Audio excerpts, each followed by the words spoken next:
गोपाल कृष्ण भगवान की जय। मागील श्लोकामध्ये अर्जुनास विजय इत्यादींची इच्छा का नाही याचे कारण अर्जुन सांगतात ते पाहिलेलं आहे। आणि आता पुढील 2 श्लोकांमध्ये अर्जुन वर्णन करतात की ज्यांच्यासाठी आम्ही राज्य भोग आणि सुख इच्छित आहोत ते लोक कोण आहेत।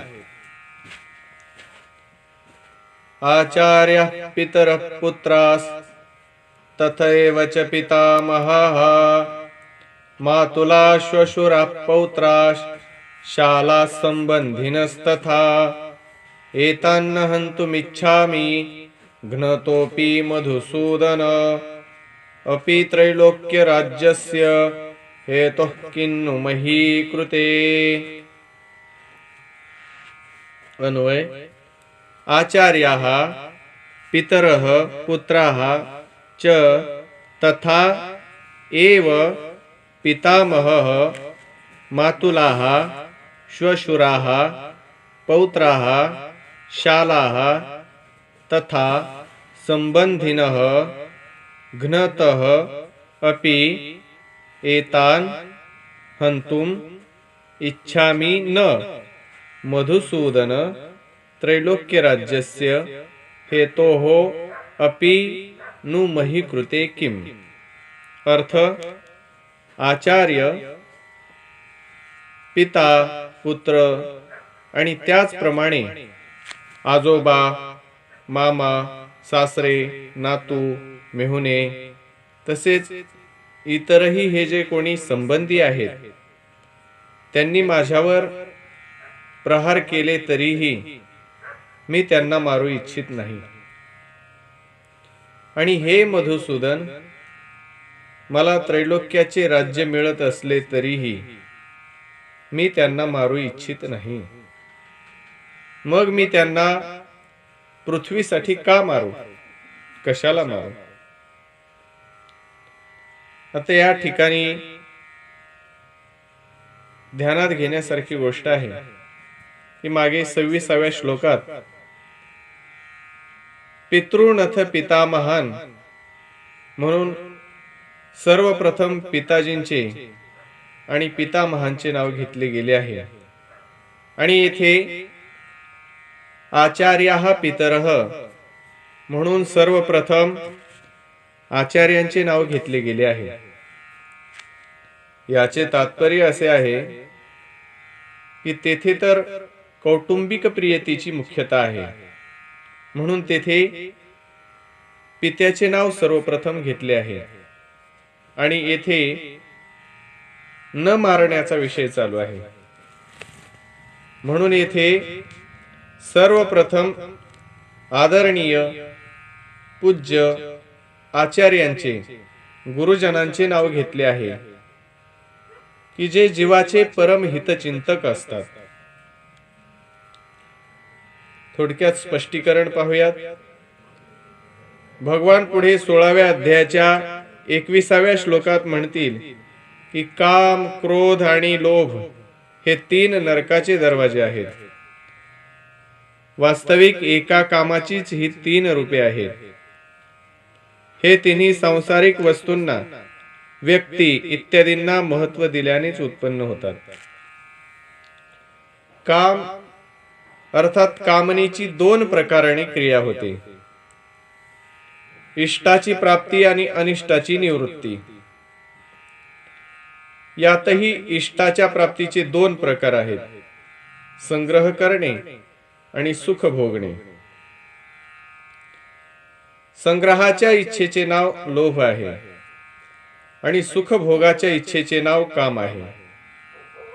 अनिष्टाच्या निवृत्तीत बाधा आली तर क्रोध निर्माण होतो, अर्थात भोगाच्या संग्रहाच्या प्राप्तीमध्ये बाधा देणाऱ्यावर अथवा आमचे अनिष्ट करणाऱ्यावर, आमच्या शरीराचा नाश करणाऱ्यावर क्रोध उत्पन्न होतो, ज्यामुळे अनिष्ट करणाऱ्यांचा नाश करण्याची क्रिया होते. यावरून सिद्ध झाले की युद्धात मनुष्याची दोन प्रकाराने प्रवृत्ती होते.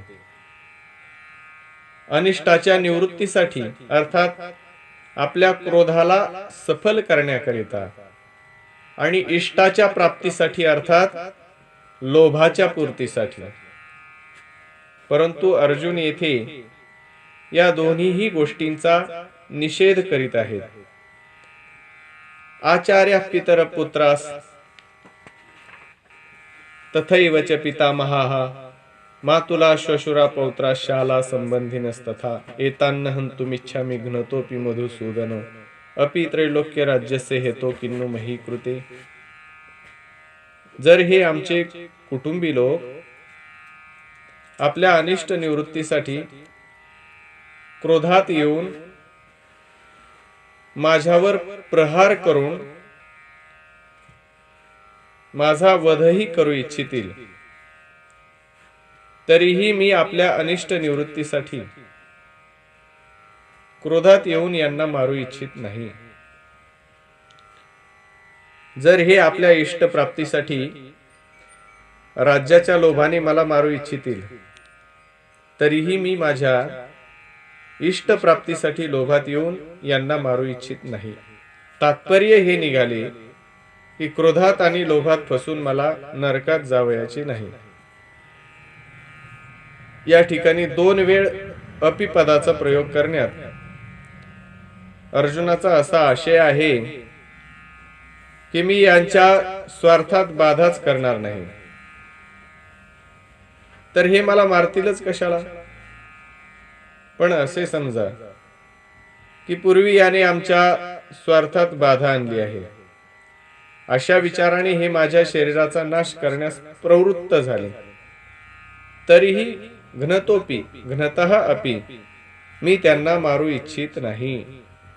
दुसरी गोष्ट, यांना मारल्याने मला त्रैलोक्याचे राज्य मिळत असेल ही तर अशक्य गोष्ट आहे.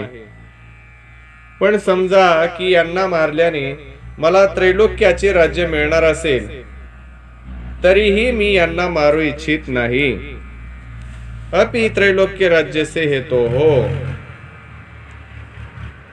मधुसूदन. मधु नावाच्या दैत्याला मारण्यामुळे भगवंताचे नाव मधुसूदन पडले होते. मधुसूदन या संबोधनाचे तात्पर्य असे आहे की आपण तर दैत्याला मारणारे आहात, पण हे द्रोणाचार्य भीष्माचार्य दैत्य थोडेच आहेत की मी त्यांना मारण्याची इच्छा करू. हे तर आमचे अत्यंत जवळचे महत्वाचे नातलग आहेत. त्यानंतर आचार्याः, या कुटुंबियांमध्ये ज्या द्रोणाचार्य इत्यादींशी आमचा विद्येचा हिताचा संबंध आहे, अशा पूज्य आचार्यांची मी सेवा करावी की त्यांच्याशी लढावे. आचार्यांच्या चरणावर तर आपण आपल्या प्राणालाही समर्पित करावयास पाहिजे. हेच आमच्यासाठी उचित आहे. पितरः, शरीराच्या संबंधाने जे पितालोक आहेत त्यांचेच तर रूप हे आमचे शरीर आहे.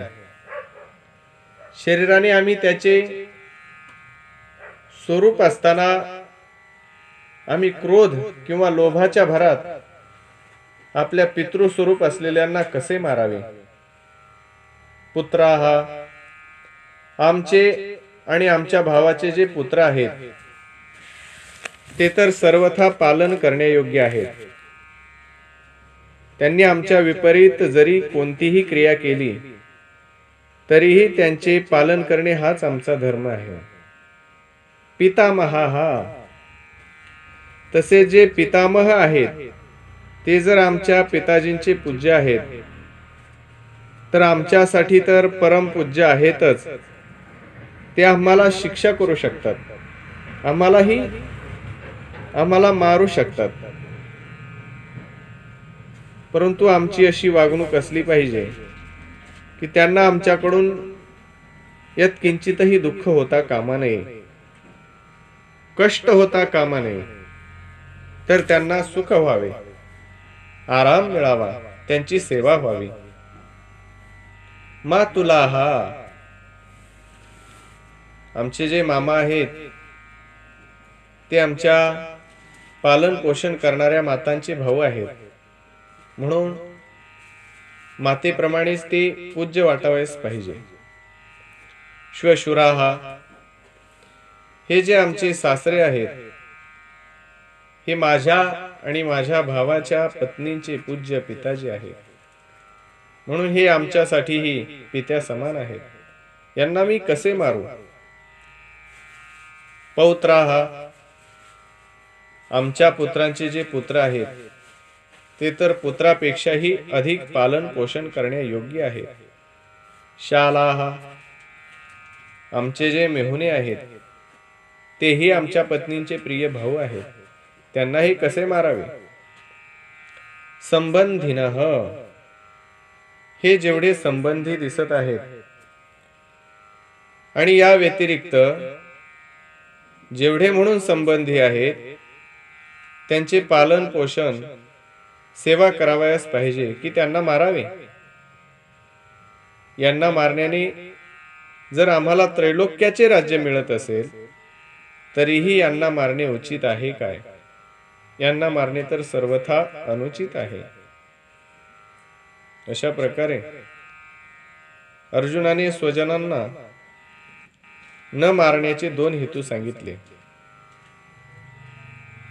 आणि आता परिणामाच्या दृष्टीने सुद्धा स्वजनांना न मारणे सिद्ध करतात पुढच्या श्लोकामध्ये. ते पुढच्या भागात पाहूयात. पुंडलिक वरदारी विठ्ठल श्री ज्ञानदेव तुकाराम गोपाल कृष्ण भगवान की जय.